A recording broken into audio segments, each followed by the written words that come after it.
Ashe family, welcome back to another episode of My Unapologetic Perspective.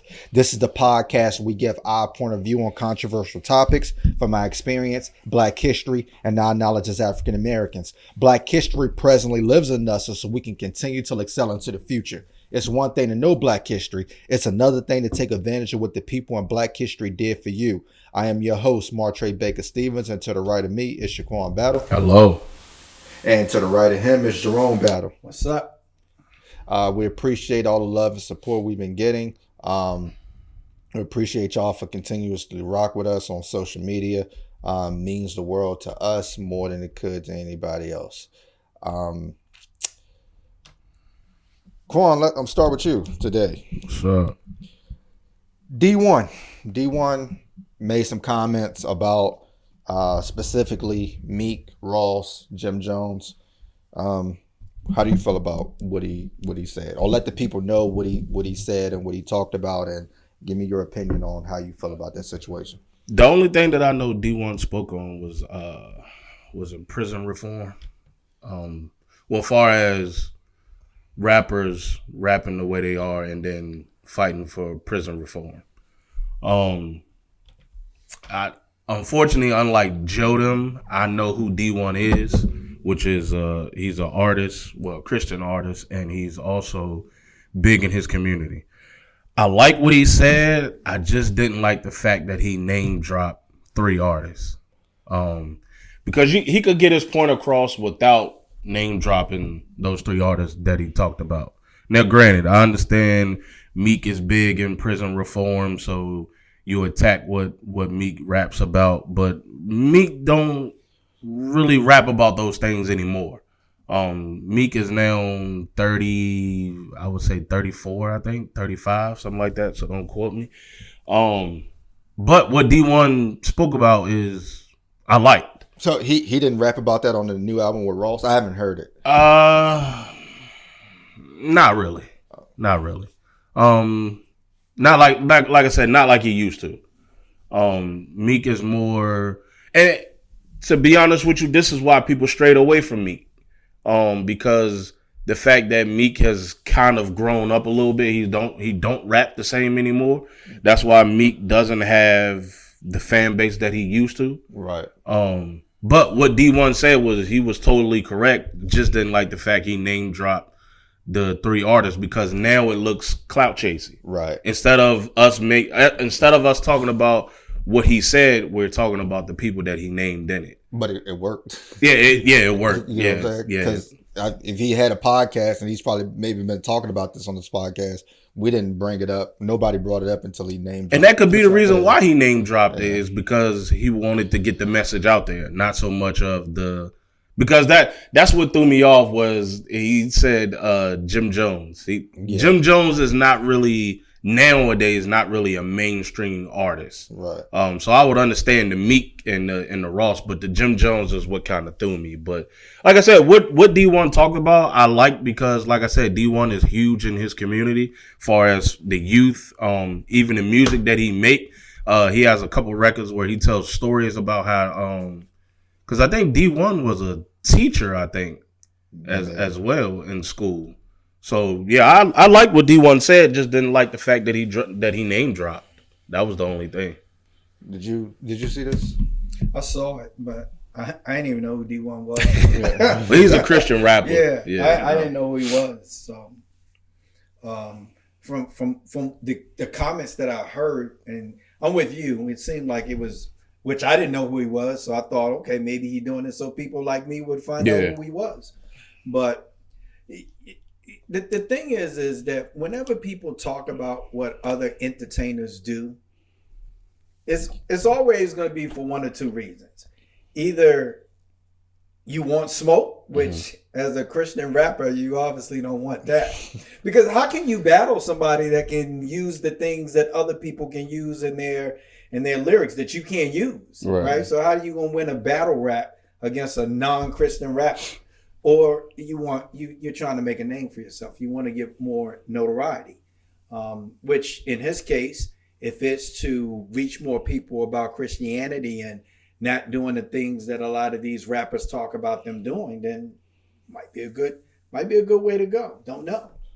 It may be even bigger than just him wanting Christianity, because a lot of these Christian rappers a lot of times they don't even bring up their faith in certain instances. So instead of a Christian rapper, you may call him an influencer rapper, inspirational rapper, or positive rapper, whatever you want, whatever terms you want to use.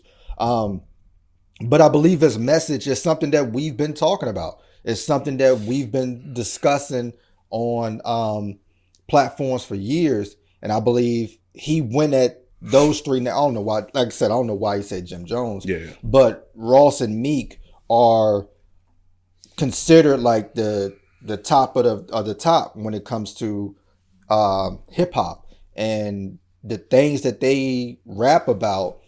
It has influence. It has legs. So I get Meek's point that, you know, what I do in the community, and Jim Jones, what I do in the community, and Rick Ross went down all the list of things that he do in the community.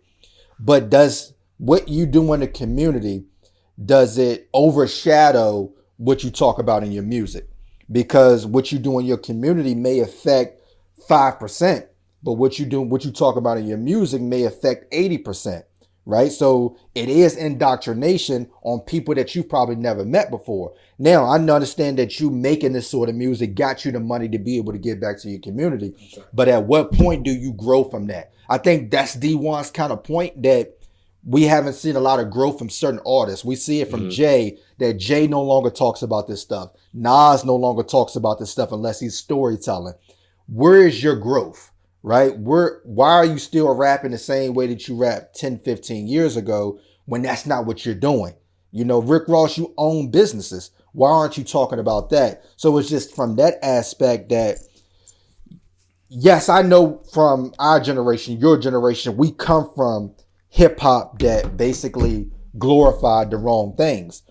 But the message that people are trying to get out now is, just because we grew up with it doesn't mean we should want the next generation to grow up with it, because it is indoctrinating our children. And it's not just male rappers talking about selling drugs and killing people. Now it's female rappers glorifying sex life all over the place. So now we got our children in the boat that's looking up to these people.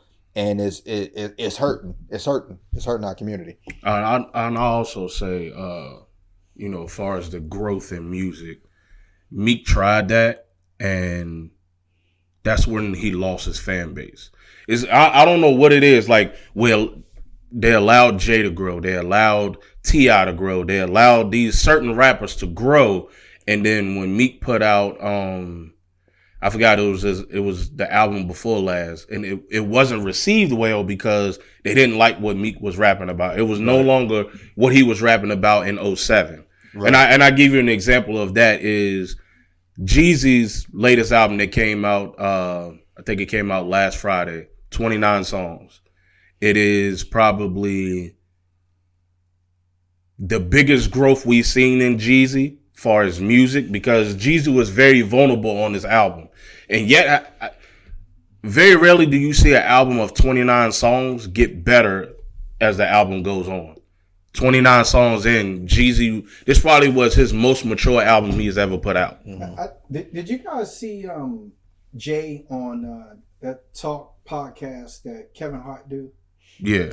So one of the things Jay said about him being able to make that transition was he made the transition from talking about those things, his fan base made the transition too. Yeah, for sure. So they rolled with him. You think about Ice Cube, same thing. Jeezy, same thing. As they made the transition, their fan base made the transition too. So it's a possibility that Meek's fan base hasn't made the transition. Yeah, because Jay-Z's fan base wouldn't be considered 25 and under. Exactly. Right? And that's right. Meek's fan base may be that, and that may be the problem, is that the transition may have happened too fast. Yeah. So for Meek getting out of prison to then saying, okay, this is how I'm going to rap, it's not that bad. We went through phases with Jay. Right, you kind of seen growth of Jay blueprint, and then he would drop back for a little bit. Yeah, then you heard stuff on like he said, like that's my advice is go back and listen to the albums. It's through the album. Yeah, go back and listen to the albums. That's right. And when you go back and you listen to, I hate to sound like we just Jay-Z riding here, but when you go back and listen to Jay-Z albums, you've seen the maturity as it went through, right? You seen the maturity of Nas as it went through. That's right. That's important. And Meek, if he would have stuck with it, you may have fizzled out those ones who are not for you. Sometimes that's okay. Yeah, that's okay, but it may affect your money. But sometimes when you are, Jazz said this, they're not artists. When you are married to the art, that's right, of being an artist, sometimes with the other fans that want this other talk from you, doesn't matter. That's right. This is about what I want to talk about. This is what's important to me. Either you with it or you not. Yeah, and I think we're biased towards Jay for the same reason. I mean, one, he's one of the best to ever do it, but also because of his affiliation with jazz. Right. And when I listen to Jay, I obviously hear jazz. I think he was around them so much that his style of rap and the things that he rap about, even the way that he say certain things, he got that from jazz, from being around them all the time. So of course I'm biased at that state. But there's a lot of things that Jazz says that I think people don't understand. And I'll tell you, one of the biggest ones is a lot of people rap for money. It is what it is. Yeah. But if you listen to some of the greats, they rap to be popular and respected in the rap community. That's what a lot of them rap for, is to be known by people in the community that said, yo, that cat can rap. Yeah. That cat can rhyme. Right? So for a lot of people, they're not doing it for that. They're doing it for the money. Yeah. That's true. It's funny that you mentioned art. I want to transition to something real quick. I stumbled across this on the internet. It was on a black guy was wearing the shirt, and it says, the title of it is Niggas is Art. It says, for 400 years, they begin giving us scraps, but every time we take scraps, we make a masterpiece. We took the scraps and made soul food. We took the scraps and made fashion. We took our pain and made jazz, rock, hip hop, and R&B. We took the ghettos, gave them culture, built them up to the standards of gentrification. Yeah, for sure. Absolutely. That's a fact. Absolutely. What you got? Historic week. This past week. Elections. Yeah, for sure. I knew you wanted to get into that. I got it. I'm not gonna go local though. I want to touch on something because we talked about this on the podcast before, and I'm a fan of the way that we intertwine current events with Black history, because we don't want to lose the focus of Black history. Yeah. Yusef Salaam. Oh yeah, he won. 1989 Central Park jogger. He was one of the 5 teenagers arrested and most likely illegally interrogated and coerced into confessions. DNA evidence was used to overturn the conviction after Corey Wise, one of the 5, haphazardly came into contact with the actual perpetrator of the crime while in prison in 2002. Mm-hmm. Martiz Reyes confessed out of guilt after being convicted on multiple other rapes, including one that resulted in murder. The 5 teens had already served out their sentences by the time Reyes was convicted of the crime that they served time for. Yousef Salaam, one of the 5 teenagers that Donald Trump, yes, some of y'all's former president, Donald Trump, was calling for the death penalty for the 1989 rape.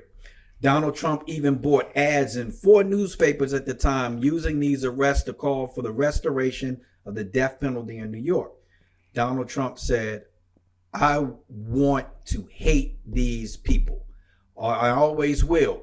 I am not looking for psychoanalyze or to understand them. I'm looking to punish them.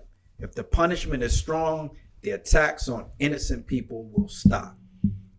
This past week, Yusef Salaam won New York City Council seat, while in a New York City court, Donald Trump was lying about lying. One of the first jobs, I want to talk about this for a second because this is kind of where we were on part of the episode last week. One of the first jobs that Yusef had after being released in 1979, he was fired after they discovered who he was. And I think sometimes people think that you go to prison and you get out and then wash off, right? Mhm. You take a shower and you're no longer a convicted felon. You're no longer a former prisoner. It doesn't wash off. I often tell people, say, I can't believe you don't have any tattoos. I do. I have one, and it's on my forehead, and it says convicted felon. Mhm. You know, once you get tagged with being convicted of a felon, it doesn't just wash off. And even though they were exonerated in 2002, after they had served their sentences, they were in prison, and they were convicted felons up until the exoneration. Yeah. But even after the exoneration, they're still was treated like criminals. So for him to win a council seat and go through all the things that he went through, despite having one of the most powerful men in New York City say the things that he said, I think is a testament to our resilience as Black people. And the fact that no matter how the odds may be against us, we find a way to persevere. Mhm. That's a fact. That's a fact. I'm gonna go back to some Black history for a second. Second season of a show that I love is on HBO called the Gilded Age. Just started back. And for the people who don't know what the Gilded Age is, it's an era in American history right after the Reconstruction period where the economy was booming thanks to technology and industrialization, to where a lot of people came into some wealth, and a small percentage of Black people also came into some wealth, and they show this on the show. One of the main characters is a Black woman who's an author, but she's also the daughter of a man who owns his own pharmacy, and they're part of the Black elite in Brooklyn. And when you go back and you look at this show, it showcases the Black elite, or the Black aristocrats, or as W.B. Du Bois called them, the talented 10th. They showcase this with their social clubs and the way that they lived and the way that they carried themselves with importance. Now they still were looked down upon by white people, but these were African Americans who set a standard, because most of the time these were people who were highly educated, that own their own stores, own their own pharmacies, were abolitionists, people like Frederick Douglass and people like Alexander Cromwell and Henry Garnett. Wasn't part of the Black elite basically because they were wealthy. They were part of the Black elite because they were important. They were educated. People sought out to them for education. Abolitionists, ministers, all of these people were important figures within the community that people looked at with respect and with integrity. But the Black elite basically showed that we too have taste. We too have education. We too have class. And that's important to showcase, as we talked about before, when it comes to the Black images, that everything doesn't have to be slavery. Every image doesn't have to be oppression.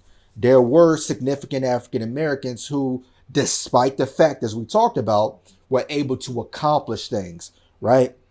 You had people like Thomas Downing, who was formerly enslaved. And when he went to New York, he basically popularized oysters.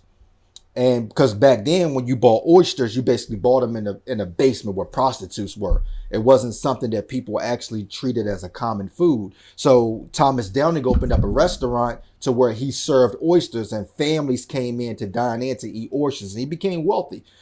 People like Pierre Toussaint, who became a sought-out hairdresser, and he actually bought his freedom from slavery, bought his wife's freedom, and bought his sister's freedom from being a hairdresser. And then he also took a lot of his wealth and put it back to children to be able to go to Catholic school and get an education to where they could acquire wealth. Mary Ellen Pleasant, that we talked about on this podcast before, who went to went to California during the gold rush and bought boarding houses, laundromats, and she had Wells Fargo stock, and basically became a self-made millionaire and one of the most important people to come out of California. James McCune Smith, who was the first African-American with a medical degree, and the first African-American to actually run a pharmacy in America. And then Daniel Murray, black elite from Chocolate City, from DC, who became a assistant librarian in the Library of Congress. And what he wanted to show was African Americans were intellectually equal to white people. And what he did is important because what we see today, what he did was he took all of the volumes, all of the writings, over 20,000 biographies, over 7,000 poems and music and nonfiction writings that black people wrote, and he put them all together. He put them all together to the point where he wanted to start the first black encyclopedia, but he died before he could, and Henry Louis Gates ended up doing it probably about 100 years later, right? But when you go into Barnes & Noble or Books A Million or even a local library, and there's a section full of black authors and black books, that's thanks to people like Daniel Murray, who wrote all of this stuff down and said, all of this is by black people, and this is where we stand intellectually. And those people were accounted as the black elite. Those are the people who gained respect. Those are the people who walked with class and dignity. Yes, we talked about on this podcast, we talked about Black Wall Street, Tulsa, Oklahoma. We talked about Haiti, Durham, North Carolina. We talked about Beale Street in Tennessee. We talked about Auburn Avenue in Georgia and Harlem Renaissance in New York and Jackson Ward in Richmond, Virginia, also called Little Harlem. We talked about all these places. What about Black Dr. Row, which was the on Christian Street in Philadelphia? And this neighborhood was basically full of black elites, restaurants, businesses, and people who owned their own homes. And it was next to the black hospital, so you had black pharmacists that lived on here. This is why it's called Black Doctors Row. And they were in flux with black elites or black aristocrats. U Street, Washington, D.C., that's right. While also called Black Broadway, had over 200 black businesses, a black-owned bank to be able to give money to these black businesses and black homeowners to be able to own their own, and the first African-American YMCA. You know, before Granddad died, I asked him a question. I said, did you experience racism growing up in D.C.? He said, no. He said, the reason being is because we never saw white people. They live in segregated communities. Yeah, we never saw white people. He said the schools we went to was all black. The stores that we went to was black owned. Everything in our community was black. We didn't experience racism because we didn't see it. You had black business districts in Louisville, Kentucky called Walnut Street that had over 150 black owned businesses, black newspaper, black entertainment. So when you go back and you look at the history, we're much bigger than just slavery, oppression. All of that stuff is important because that's the bulk of the percentage that we had. But there were percentages, small percentages that were able to build their own, create their own, and give us the foundation to be able to do that ourselves, to not ask for handouts. A lot of this stuff was done during segregation. A lot of this stuff was done during, like we said, despite oppression, despite racism, despite not being able to get a business loan, despite not to be able to get a home loan, despite the fact we still as black people have always be able to build and create our own no matter what. And the black elites, that's an important part to see for black people. I got a question. So when Jaylen Brown signed his contract, we all clowned him for saying it, especially for where he play at, for him to say that. When he was like, to bring back, black-owned businesses and communities. Do you see where either now or in the future that we can get back to having these black-owned banks and in these communities? Yeah, I think it's happening, but it's happening more quietly because it's becoming normal to see black businesses. We know 4 or 5 people that own their own businesses within our family that's black. You know what I'm saying? It's becoming normal. But back then, this was height segregation, right? So that's all you seen. Everybody, people own things, and then people took that money and they gave it back to the community.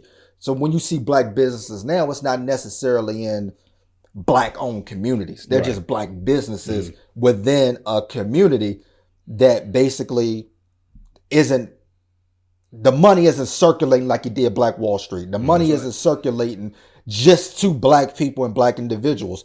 So yes, you have black owned business, but what he was talking about was having an entire community where we own this. And there are communities that's like that still. They may not get the recognition, but there are places that are still doing well and still black owned.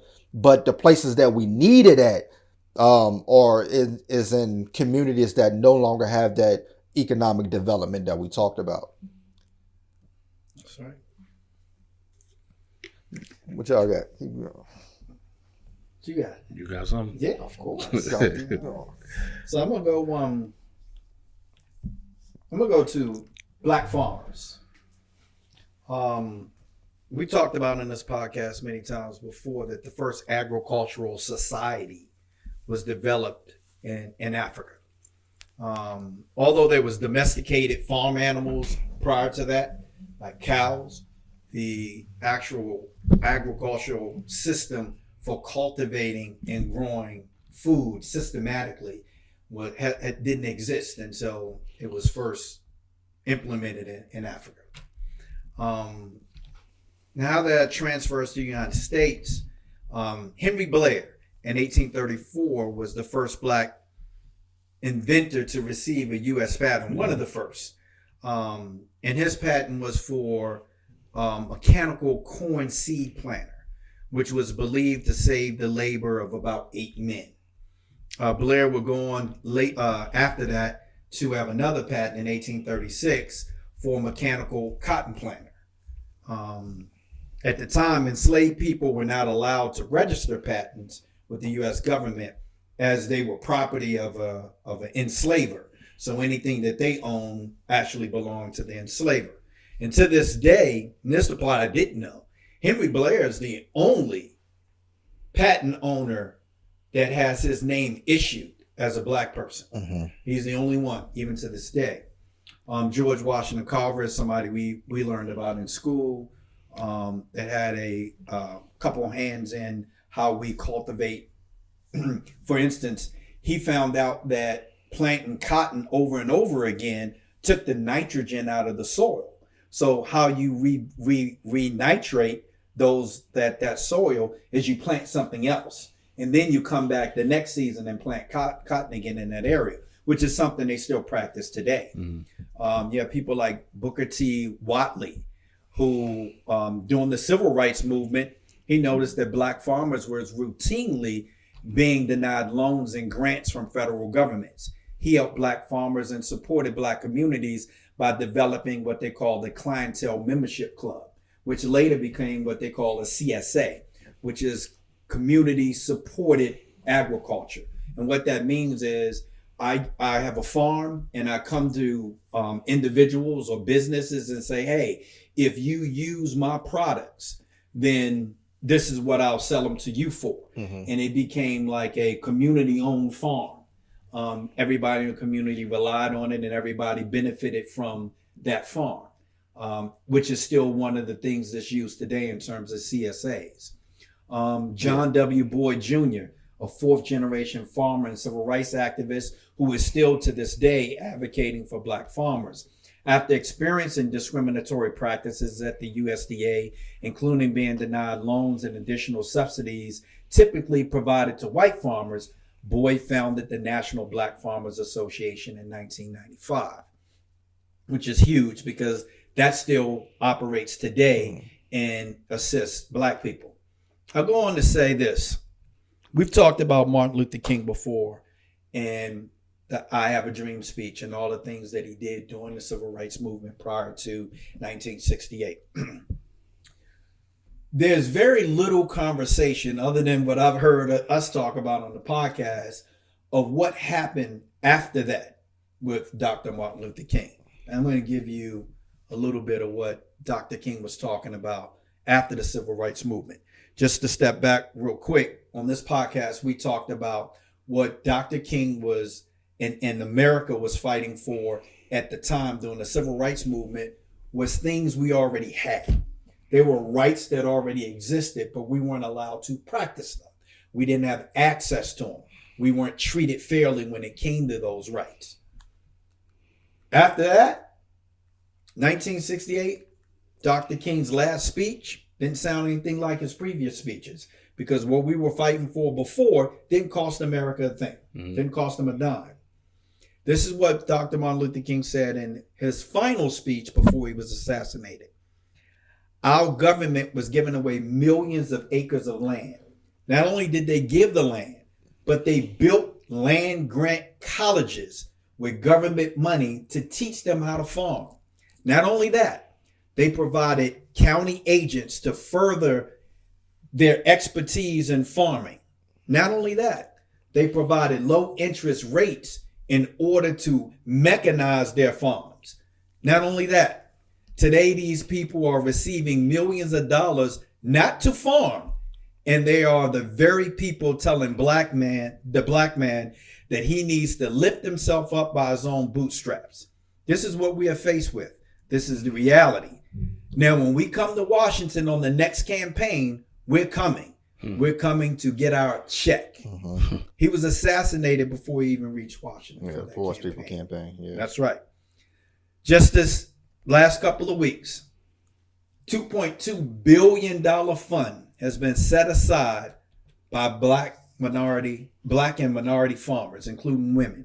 Historically, the USDA discriminated against black farmers for wrongfully denying loans or giving low interest loans and blocking access to improvement and assistance programs.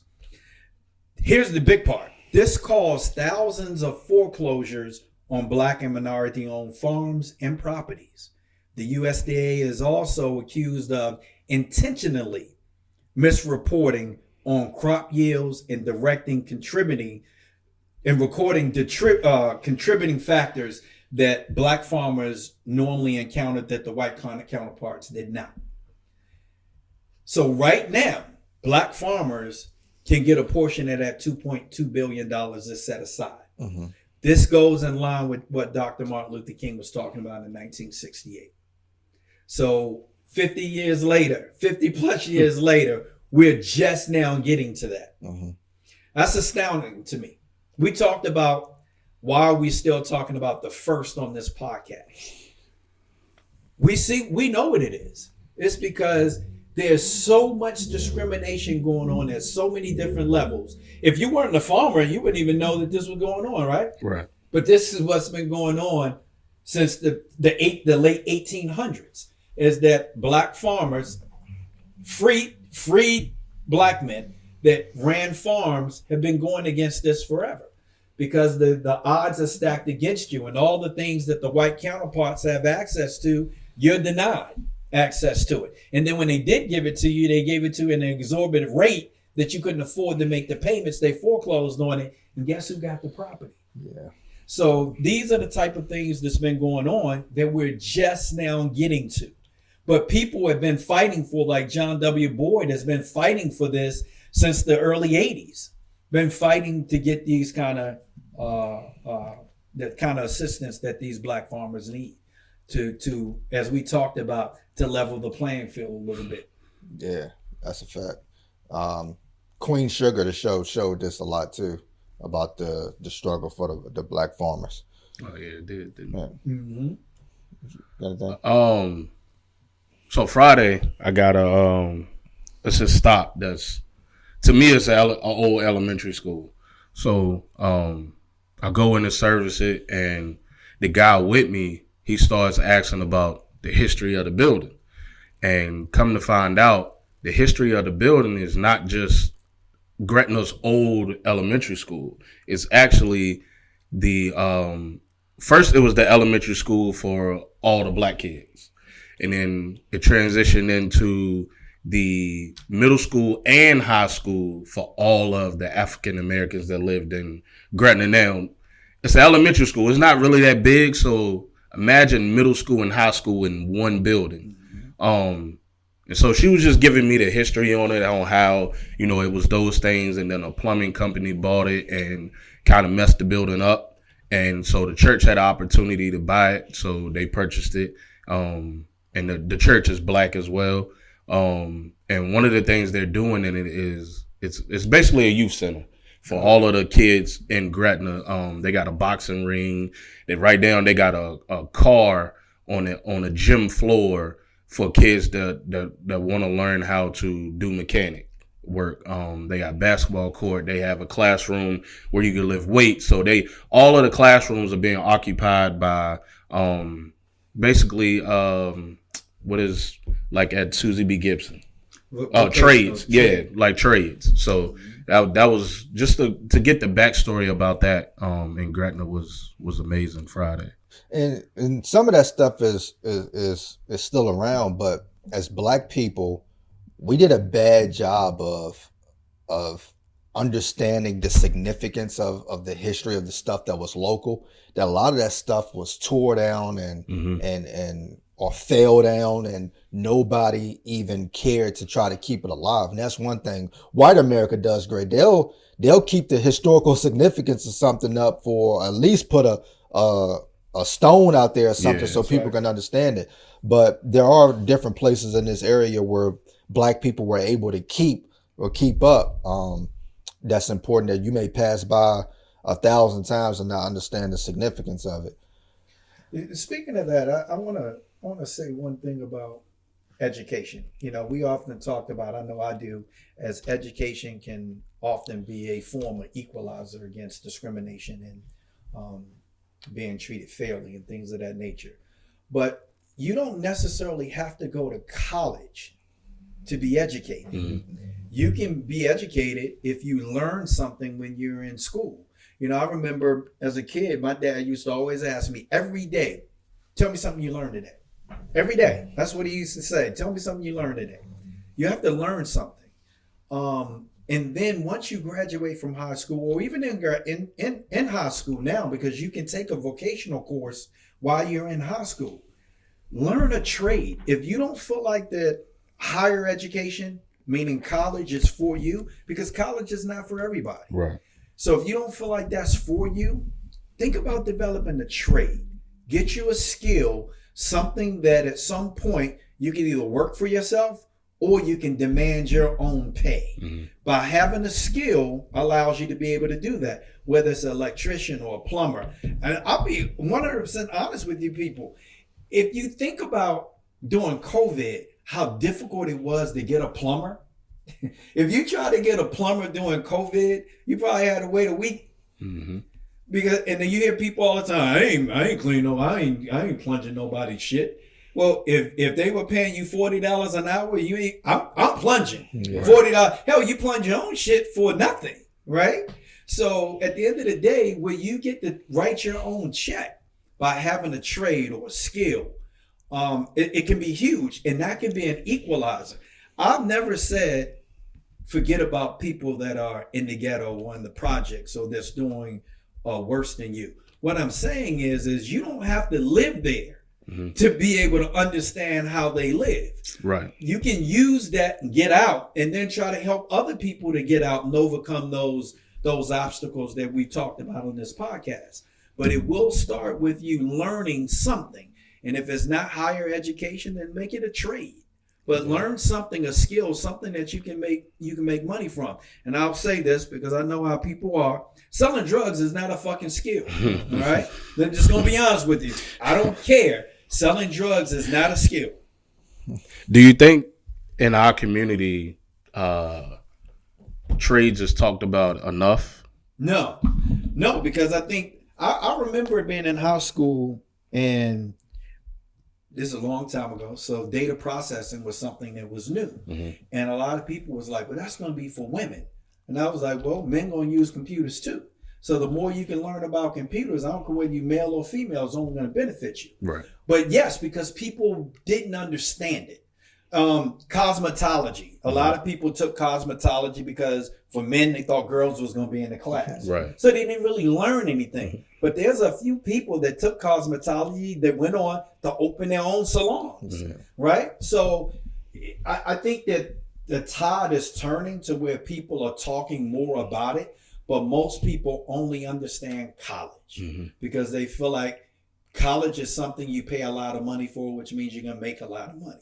Well, let Baker talk about that. Well, also in our community, we and we talked about it on this podcast before, is we push our kids into sports because that's what we know. So when our kid is in high school or middle school, we're telling them, hey, you got to make good grades, especially if you're good in sports. You got to make good grades so you can go to a 4-year college for free. Instead of saying, hey, look, if basketball don't pan out or if you don't like school, you can always take a trade. And like I said, we always push our kids to the sports and not to the trade. Go back to that podcast last week where I talked about the NBA.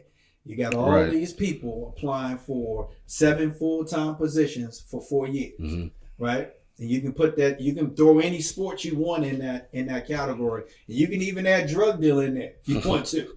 Okay, the span of a drug dealer's run is going to be a lot shorter than you think it's going to be.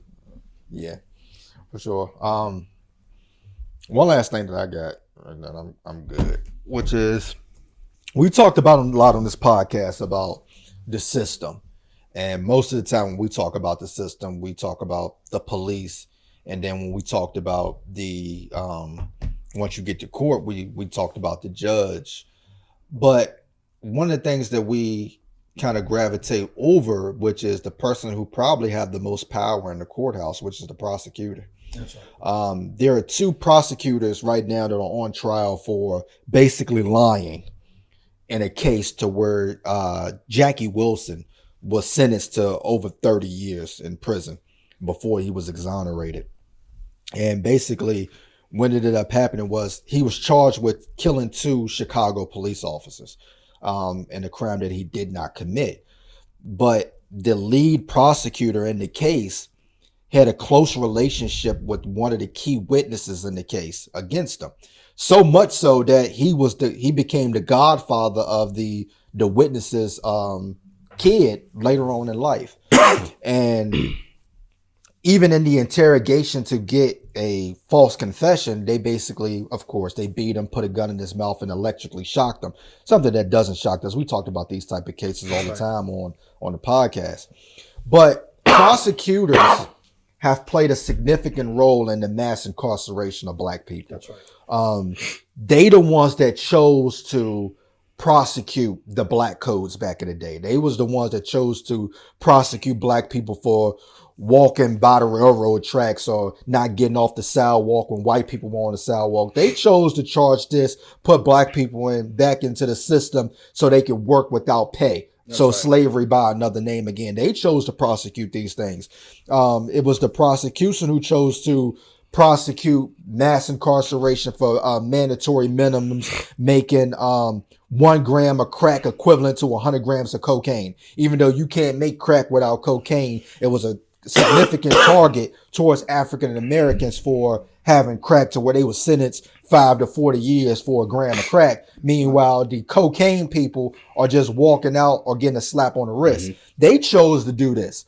They chose to look the other way when you had lynchings of Black people where white people took pictures in front of the tree with the lynching in the back. They chose to ignore those faces, ignore the names. They chose not to prosecute when it came to the Tulsa massacre, the Atlanta massacre. They chose not to prosecute. That's right. So when we look at the history of the prosecution, they have a lot of racial biasness that has way too much power in that courtroom. You know, prosecutors, when they recommend sentencing, you know, Black people get further lengthy sentences than white people for the same crime with the same background. That's right. You know, white people are 25% more likely to get charges reduced or dropped altogether. We talked about in this podcast before. For Black people to be able to get justice, we got to march, we got to loot. And then finally they bring in the charges. And then when they bring in the charges, we don't even understand that it's not 2nd degree murder. Right. It's involuntary manslaughter. It's homicidal, negligent homicide. That's right. Right. So when they do get convicted, it's not for 30, 40, 50 years. It's for 12 years. You know what I'm saying? And it's because they get reduced sentences or reduced charges. For 75% on the misdemeanor charge, they're 75% more likely to get their charges reduced more than Black people for the same crimes with the same background.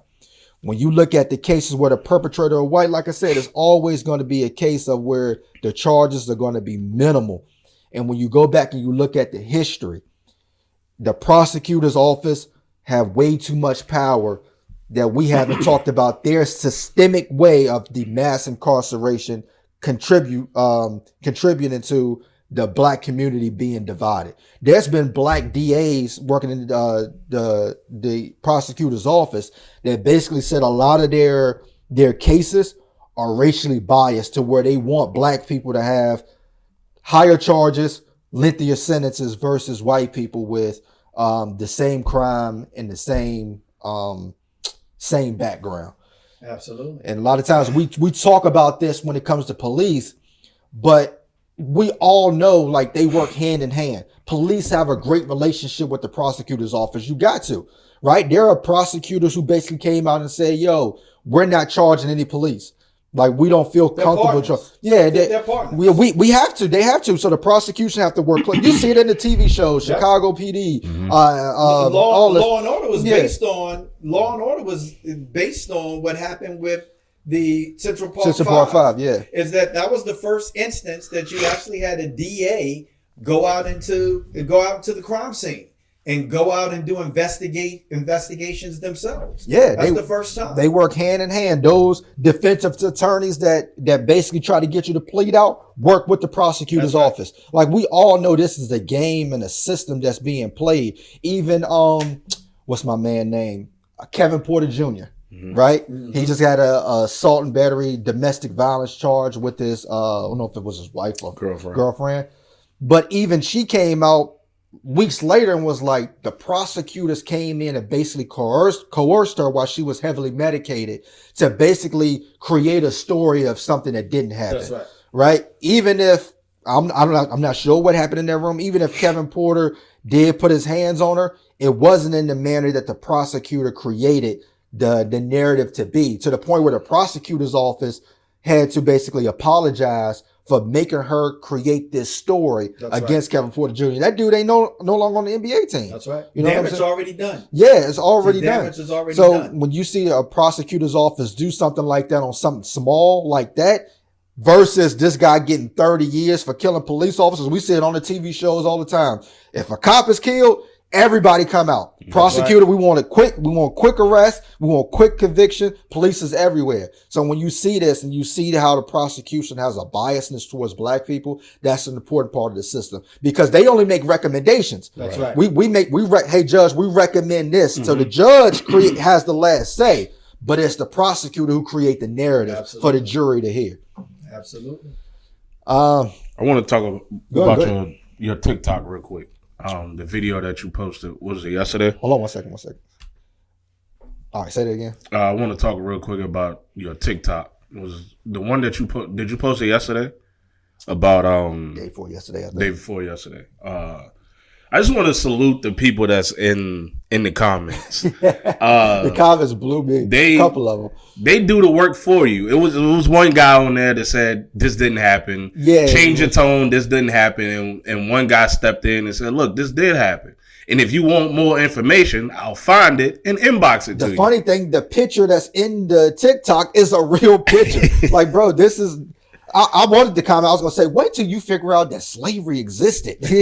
Because this is something I put the names in it. This is something you can clearly go Google search and you can see articles and pamphlets where they basically promoted the carnival to show this specifically. Yeah. Yes, that's where it came from. But if people don't know what he's talking about, I posted the racism of carnivals, how they had basically, it was called the African Dodger. Mm-hmm. And basically they took black children, put their heads in between a hole, and white people took baseballs and eggs and threw it at their head. This is before they called the Dunker Tank. And then they transitioned to that. And one reason why they use black children is because the original idea came from a guy from Indiana. And he said that we should take monkeys, chain them down and have people throw baseballs at the monkey. And people thought that was inhumane. So the substitute was taking a black child that wasn't inhumane to them. Yep. Right? So that's where you get the dunk tank at the carnival was originally throwing baseballs at black people. But see, that's why I like TikTok, because on Facebook, you would have had 4 comments, nobody would have corrected my man. Yeah. On TikTok, man, they was on him in them comments in there. Yeah, this was something he clearly could have went and researched himself. It's hard to believe that happened. Yeah, it is. That's how they look at it. Wait till you figure out we were segregated at one It's so time. hard to believe that happened. That could not have happened. There's no way. And what the funny part is while Baker's talking about what he's talking about, behind them are the images of what he's talking about. Oh man. Was his last name DeSantis? No. The funny thing is when you get on social media and the people Governor who DeSantis? a lot of people who make the racist comments, and all that other stuff are people who don't have a like they have a profile, but it's not their actual name and they get Yeah, hide. It's the hood. It's the KKK hood. Because the girl that got killed in Blacksburg that you showed me, like I guess she got killed by her black boyfriend. Mm-hmm. The comments was nasty, but it was all people who didn't have a real. That's the hood, man. Yeah, that's the hood. But we love y'all. Peace.